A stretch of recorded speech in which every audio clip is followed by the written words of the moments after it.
I'm James Swanwick. Welcome to another episode. Imagine consuming about 40 beers a week, 160 beers a month. That's a lot. And then you decide to stop doing that. Well, what happened? Any reactions? Were they all positive? Any negative reactions when you go cold turkey like that? Today's guest is a wonderful Canadian by the name of Jon Feairs, who's 40. He lives in Toronto with his wife and two sons. He has a 4-year-old and a 6-year-old. He's a senior manager at a pharmaceutical company in Canada. And by his own admission, he was very stressed and anxious from drinking all of those beers. And as we recorded this upcoming conversation, he's now, in his own words, I should say, feeling calm and feeling joy. One of the great joys that I get to experience is when a podcast listener ends up enrolling in our Project 90 experience and then gets incredible results like Jon's about to share. Jon was a podcast listener. He listened to this very podcast, I should say, 3 and a bit months ago. He then went to our website and downloaded the Alcohol Freedom Formula Guide, and then he booked a call with one of our coaches, and then he signed up and he was in. And now he's experiencing all the benefits of that. If you haven't got the guide yet and you'd like me to send it to you, it's the Alcohol Freedom Formula Guide.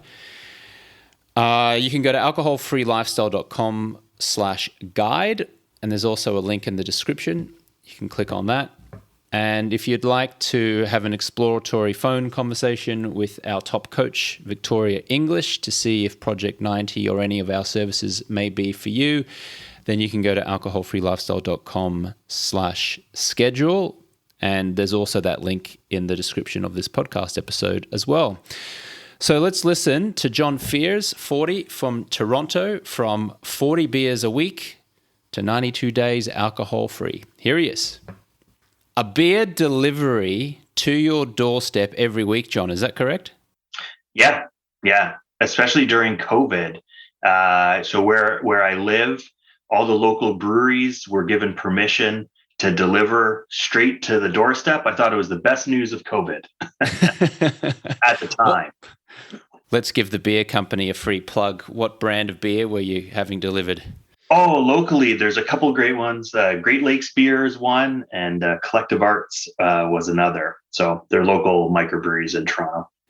And how many beers were you knocking back per week? Yeah, so I was getting, one beer delivery per week, and there'd usually be 1 to 2 cases of beer. So that's, anywhere between 24 to 48 beers delivered every week. Usually Friday afternoon, drop it off at my doorstep. Got it. And what would you do then? You'd pick it up from the doorstep, take it inside. What would you do? Would you put half of it in the fridge, half in the garage, or what was your routine there? Oh yeah, I'd put as much in the fridge as I could, so that I had as much cold beer for the weekend as possible.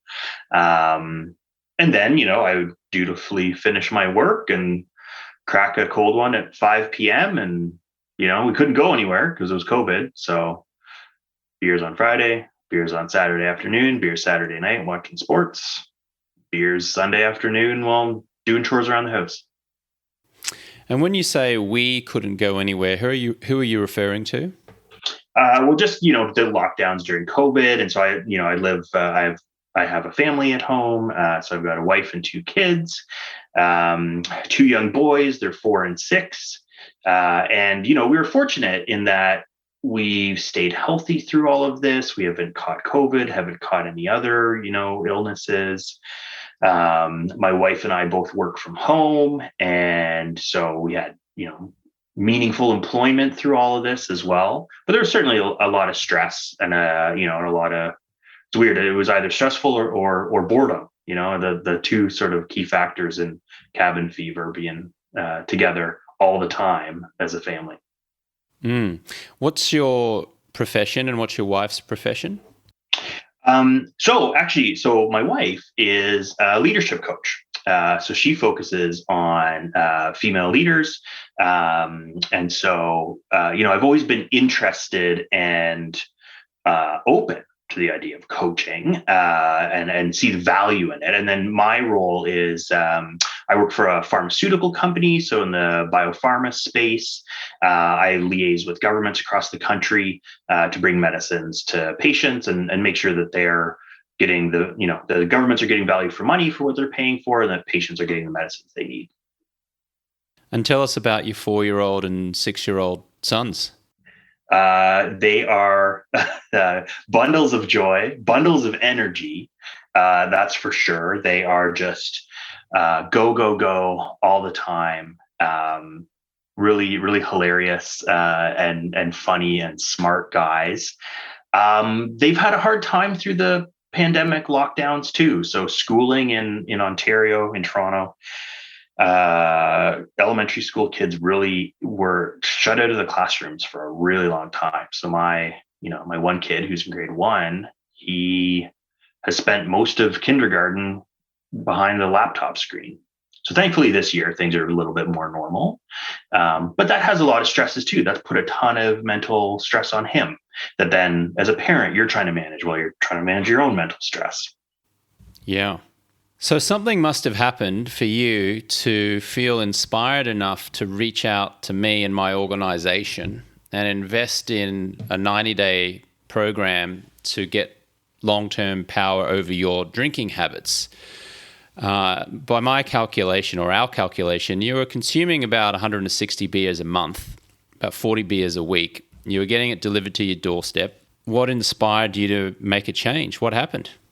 So I think it's a common sort of experience from people that go through this, that you've probably known for a while that alcohol wasn't working for you. And certainly I did.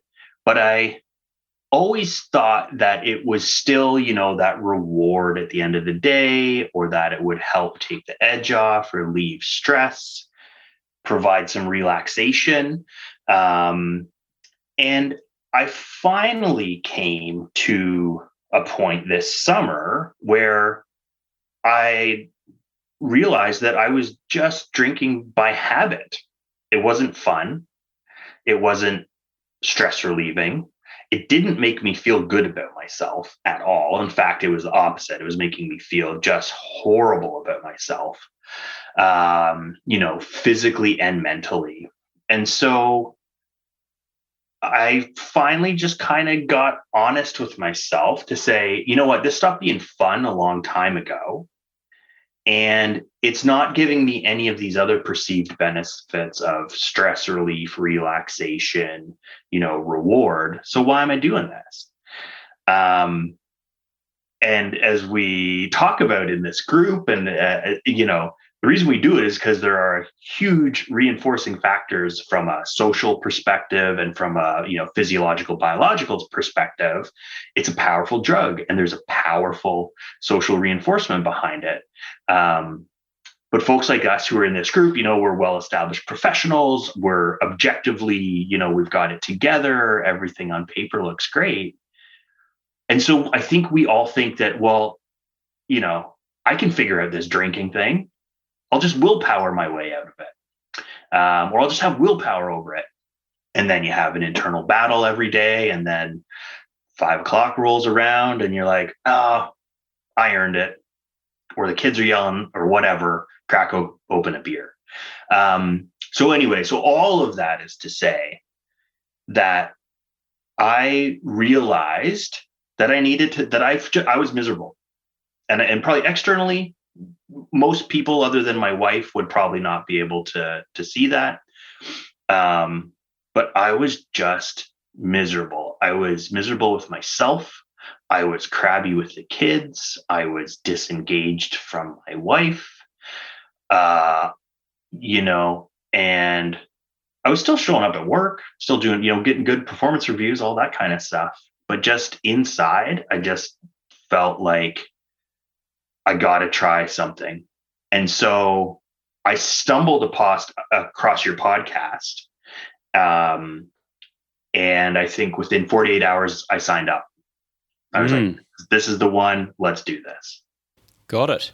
Had you tried unsuccessfully previously to stop your drinking habits or to curb them?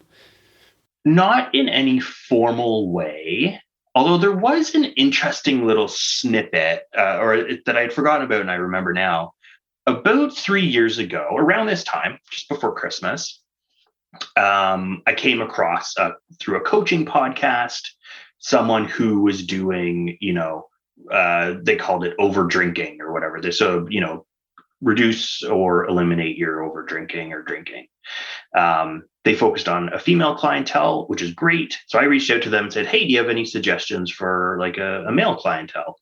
Professional, midlife, blah blah blah." And they said, "Nope. Have you tried AA?" Mm. And that was just so discouraging. And I was like, "Well, that's like AA isn't me. I've got everything put together. I just need a little support on."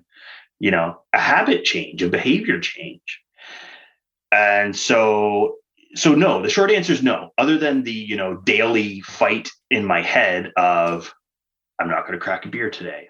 Oh, come on. You've earned it. You did a really good job today. Where else are you going to go? But it's only Monday. Well, whatever. It's COVID. Every day's a Monday or a Sunday or a Saturday, whatever. Yeah. Right. Yeah. So no, so I hadn't really tried anything formally, but in my head, I knew what I needed when I found it. And so that's why when I came across your podcast and did the intake call with one of your coaches, I said on the phone, I was like, "There's no reason not to do this. Sign me up. Let's go." Yeah. Well done. What's your wife's name? What's your wife's first name? Emily. Emily. Were you verbal with Emily regarding this? Like, did you and her speak about this, or was this a secret Jon kind of thing? It was very much a me thing. So I didn't talk to her until after I'd signed up for it. And I signed up for it on a Friday, made my investment, gave over my credit card details, signed up on a Friday, and I had a camping trip with another family and long-term friends of ours, and our kids, love playing, and we've gone camping with them a few times. So we had this camping trip booked that weekend. So I was like, okay, I'll start on like Sunday or Monday. So went, had the camping trip, which was tons of fun. But I knew when I went to bed on the Saturday night, I didn't even finish my last beer around the campfire. And then I went to bed, and I knew that when I got up on Sunday, like that was going to be the start of my journey. And so then it wasn't until Monday when I wanted to join one of the calls, which is overlaps with kids' bedtime a little bit. I was like, so I've signed up for this thing. I'm going to do it. And she was super, super supportive. Again, she's a coach, so she understands the value of coaching. And then she also, I think, more so than anyone else, saw how much I was struggling, just from a mental health standpoint. So like 1,000% support. Why do you think you were suffering from a mental health point? Do you feel like it was a combination of many factors? Do you feel like the alcohol was like pouring gasoline on the fire? Was it only the alcohol? Was it COVID? Was it being quote unquote stuck at home for so long with your family? Like, what do you think was the catalyst, or what was contributing? Yeah, so the biggest thing for me was really just having a near constant state of anxiety, and I had a couple moments during COVID where I realized that I was numbing or trying to numb the anxiety, to the so much that I couldn't, so I was numbing the downs, but I was numbing the ups as well. So I really found that like the daily joy of life and in the small things or big things, even if we were locked down, wasn't there. Like I've shared with people on our calls, like I bottled up and pushed down things like crying or feeling sad, but I also, numbed my ability to laugh and have fun, like with my kids. So I had a couple moments where I really realized that I was like, oh man, like I don't have any joy in life, or intrinsic like joy. And then I also just really started to realize that, maybe all the anxiety wasn't situational, wasn't external. Like a lot of it was internal.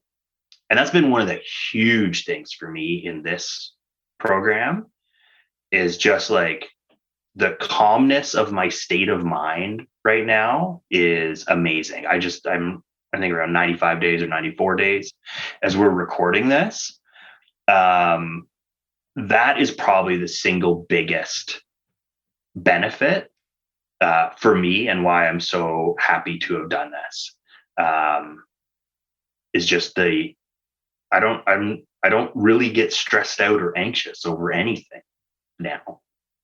And it was near crippling 3 months ago. Yeah, that's a big turnaround. And just hearing the words that you're using to describe that: crippling, stress, anxiety, mental health, even just referring to your mental health. Thank you for sharing all of this, by the way. Sometimes it feels challenging for people to open up, but I've so appreciated and acknowledge you for doing so. So from stress and anxiety to calm and joy. Yeah, absolutely. Absolutely. And how has that shown up? What are some examples of where once you were stressed and anxious and now you're feeling calm and joy? Yeah, so a couple that I can point to. So one is, my wife and I got away for a couple days for our anniversary in the fall, and we went to a lovely place a couple hours east of Toronto, and there's some nice wineries and restaurants and stuff, which I, of course, enjoyed alcohol free. And my wife's not a big drinker anyway, so she had a couple glasses of wine. But she said, and it was a really nice time because my parents came look after the kids, and we got away for a couple nights just as adults. And afterwards, my wife said that was the best time that we'd spent together as a couple, like since our wedding, at least. Um, and she really, really appreciated just having me be present and not, slugging 6 beers or whatever, because I don't have to get up, 10 beers because I don't have to get up with the kids in the morning. Right. So that was unexpected and really cool, that there was that benefit. And then certainly, with my kids, they love to get up early, or one of them does for sure. And they are full of energy. And of course, they want you to do everything with them. And where before I wouldn't have the energy, I just want to, kind of sit on the couch. Now I'm just like, I can say yes to my kids a lot more. Right. Whereas before it was like, oh, Papa's tired, or this and that. I'm stressed out thinking about, some meeting tomorrow or whatever. But now I can really just like say yes to my kids. And I'm really happy about that. And I'm sure they notice it and feel it. But for me, it feels good. And then the last thing is around work. So I've always showed up really well at work. I think my work's important. I work well with people. We're trying to solve interesting problems. But I had a series of interviews over the last couple of weeks, and I don't know where they will go, but a series of interviews, which I am quite happy about how they've gone. And what's been really interesting to me is I haven't been stressed out about them at all. I haven't done any of that, like, self-sabotaging or like anxious, like, oh, I'm not good enough. Any of that kind of internal chatter, non-existent. And I know, like, I can say quite confidently that had this been 3 or 4 months ago, I would have been so internally anxious and just like so much self-doubt and criticism and all this kind of stuff.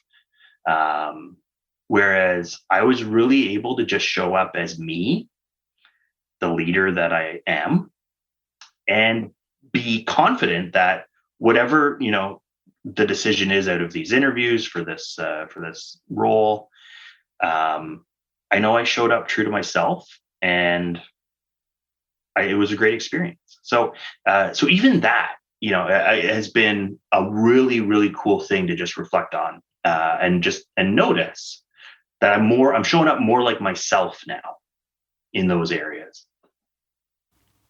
Terrific. I'm sure our listener is curious what your intention is now regarding alcohol in your life. As we're recording this, you're about 92, 93 days alcohol free. We're talking about the profound benefits that you've experienced as a result of being that long alcohol free. What's your intention with alcohol in your life, and how do you perceive alcohol in general now? Mm-hmm. So a couple of things. One thing that I love about your approach to this program, your approach to setting up this community, is that it isn't about I'm never going to drink ever again in my whole life. And it's this big, huge, commitment to forever. And that gives us permission to actually, or gave me permission to actually jump into it and say, cool, I'm going to do this for 90 days. This is a 90-day experiment. We're going to see what happens.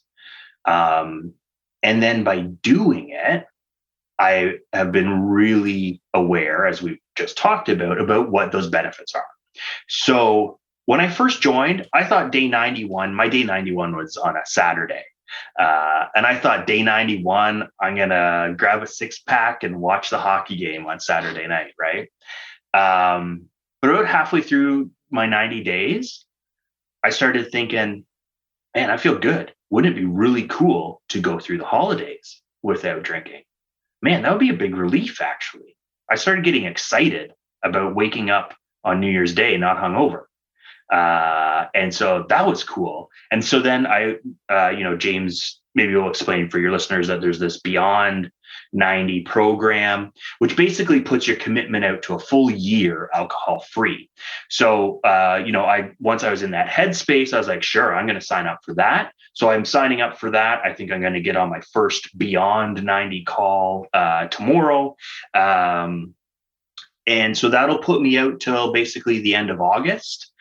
So one full year alcohol free in August 2022. And then we'll see. And it won't surprise me if I just keep going alcohol free. Because there's this one really interesting thing. And if your listeners are listening to this, they're probably thinking about this. One sort of aha moment for me, or insight, was you start to get your brain to a place where you realize not drinking is actually a choice. You're actually making the choice not to drink.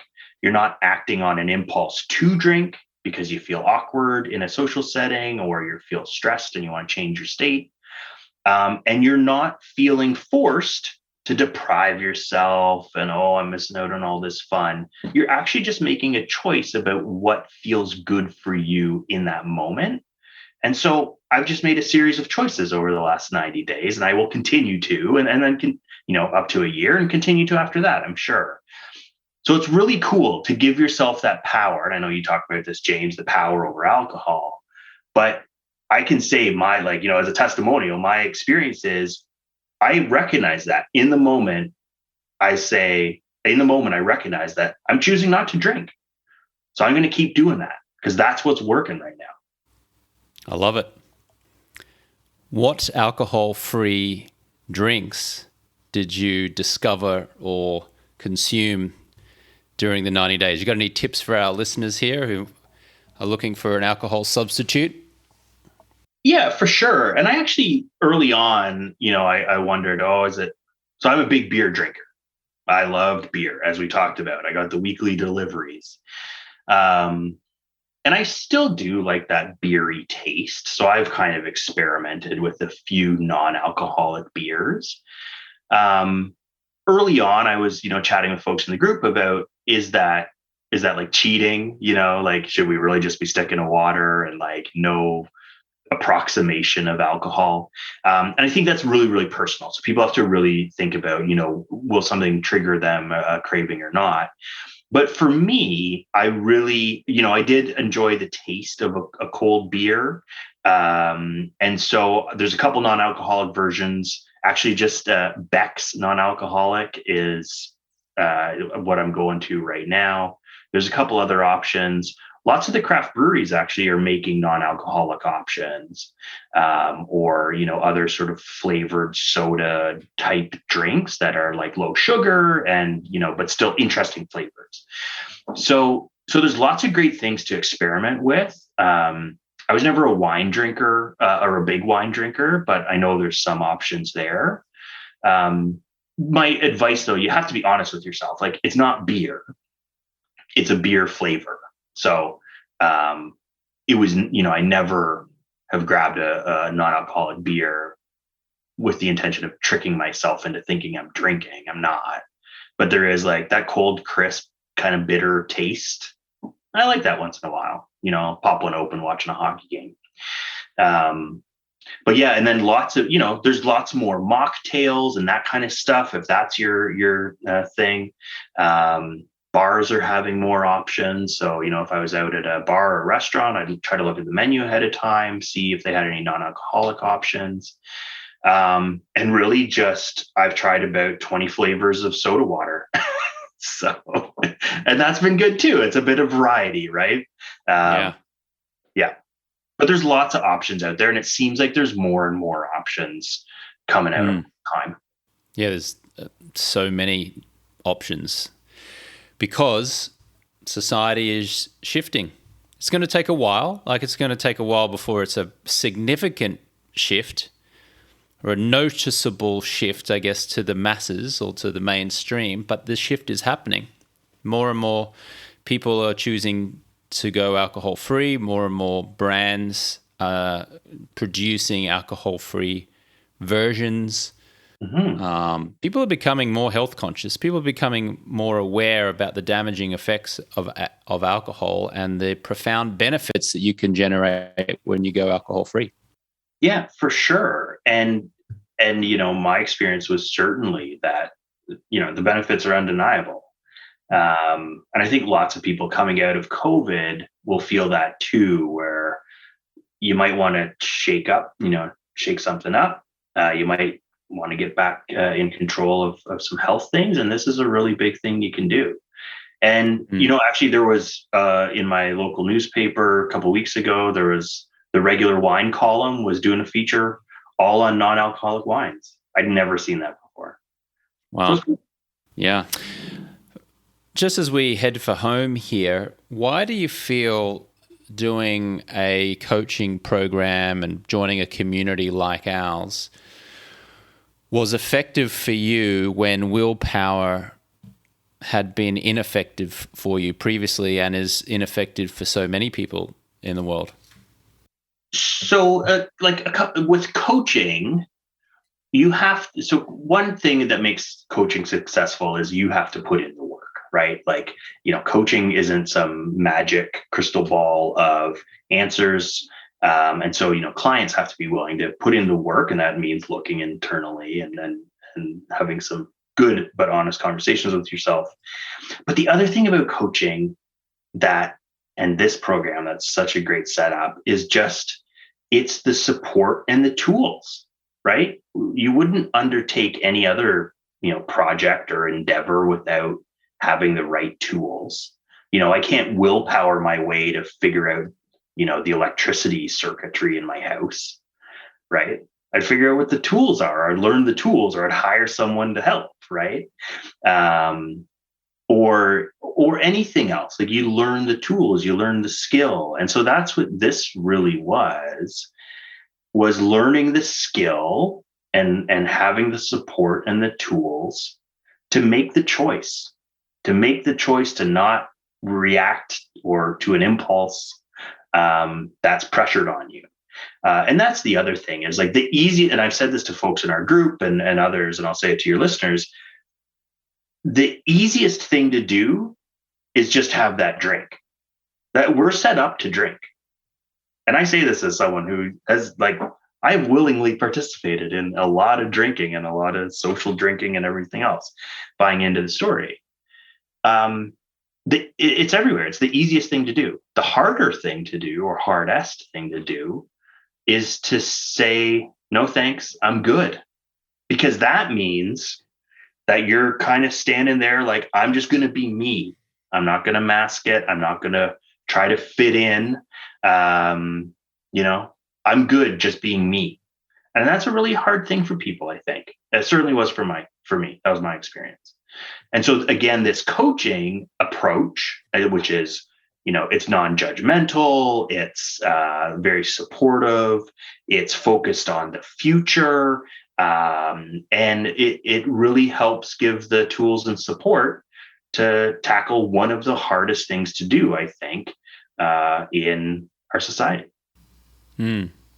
I love that you said focused on the future. Is that something that we really try to create inside of Project 90, which is the name of the program that you've just been referring to?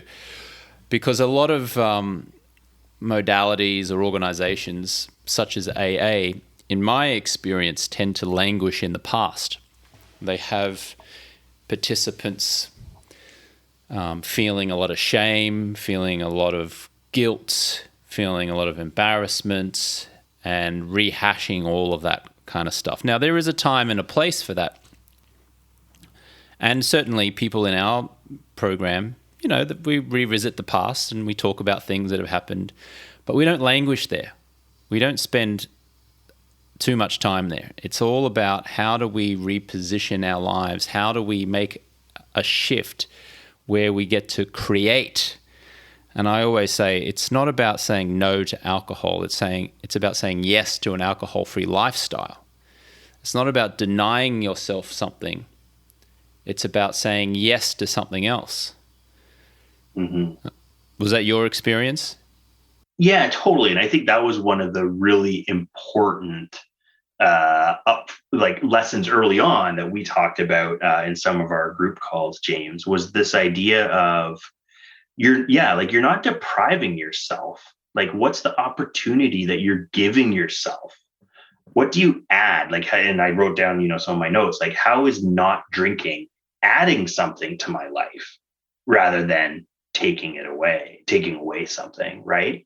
And I know you're really big on this idea of run towards fun, run towards life, right? In an alcohol-free way. You don't have to hide. You don't have to stop going to places that you like because there's booze there.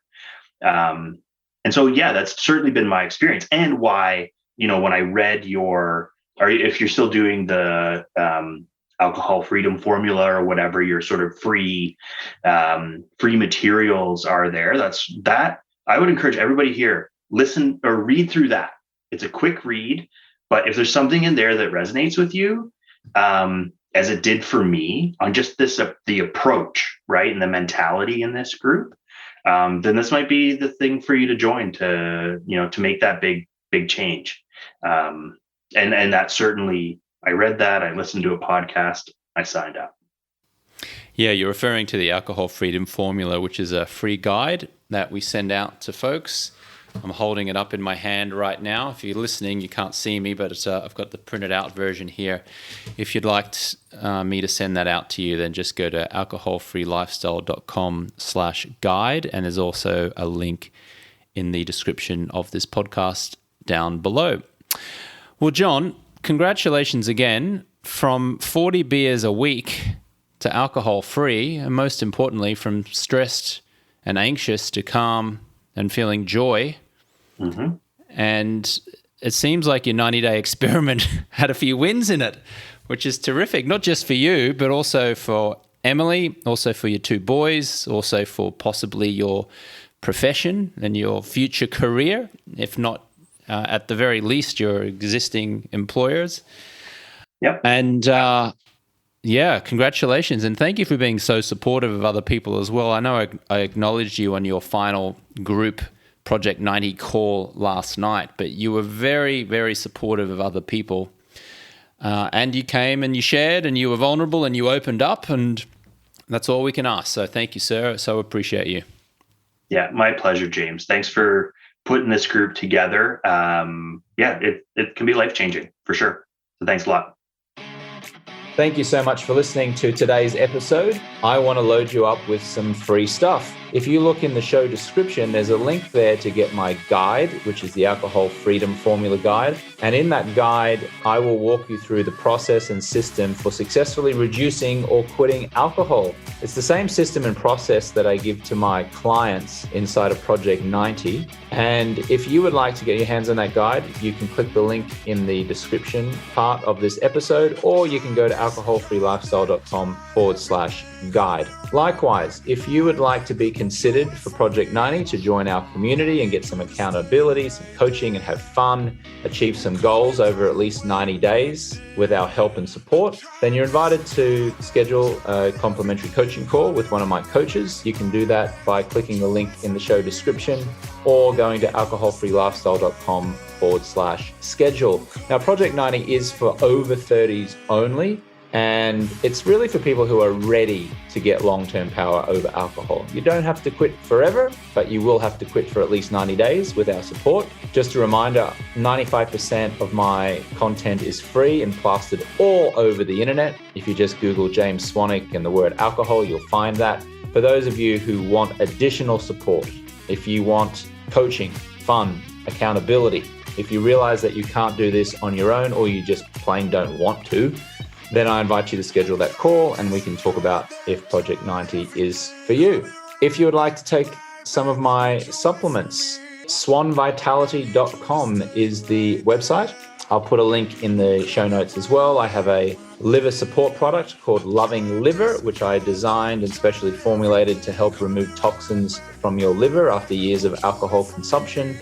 Again, there's a link in the show description. We've also got a green powder there, which turns into a green juice filled with amazing ingredients to support you and give you energy throughout the day. And there's also a magnesium product, which I take every night to help me prepare for sleep and to sleep through the night. So there's a few options there. Lastly, if this episode or the show in general has helped you or supported you in any way, I would so appreciate it if you would write a review. It really does help the show climb the rankings and expose the show to people who don't yet know about us.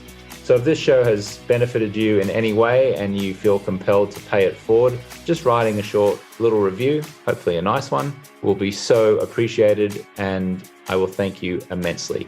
Lastly, if you'd like to talk to me about anything at all, feel free to send me an email at james@alcoholfreelifestyle.com. I do read and respond to every email. And you can also follow me on Instagram at James Swanwick. Send me a message there. And I look forward to connecting with you soon. Catch you on the next one.